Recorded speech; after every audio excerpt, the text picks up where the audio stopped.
The Holy Spirit was given to lead and empower Jesus to do God the Father's will. Think about it. In Jesus' life up to this point, he's around 30, he never healed, he never cast out demons, he never gave new teaching. Once he was a junior high that ran away and hung out at the temple, but no one followed him.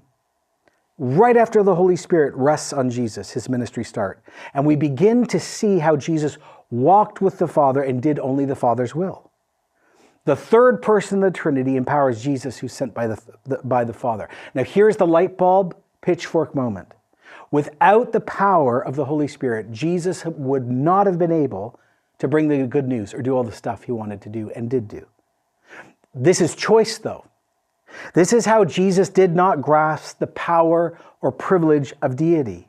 He only did what his Father told him to do, and he only did it by the power of the Holy Spirit. Jesus did not do ministry out of his divinity. He did it under the power of the Holy Spirit, only, exclusively, and always. That makes sense when you read Luke 4:1 then. Jesus, now full of the Spirit, returned from the Jordan and was led by the Spirit into the desert. And by the way, in the Mark account, it almost says that the Holy Spirit pushed Jesus to go face Satan.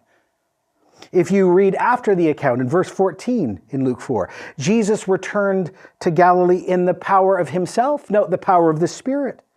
And news spread it throughout the whole countryside. So just watch this, everyone. This is how we, this is how we serve. Jesus, the question we need is, how did Jesus do all that amazing stuff? But you just told me, John, he wasn't using his godness, his power, yet he never stopped being God. And the answer is this. Jesus only used the power of the Spirit. And what is that called? Oh, it's simple, everyone. Jesus had spiritual gifts. Jesus used spiritual gifts to serve. Jesus had the gift of teaching at the Sermon on the Mount. Jesus used the gift of miracles to raise people from the dead and cast legion out. Jesus, when he touched people who were sick, he had the gift of healing. Are you seeing the connection yet? See, you, if you've grown up in church, presume that Jesus did everything out of his godness, and then we're supposed to imitate him. But that's impossible. Why? Because I'm not God and he is God. But wonder if he only used the power of the Spirit. Oh, then I can do greater things than him. Because there's millions of us, and we all have the same Spirit he had and the gifts he used.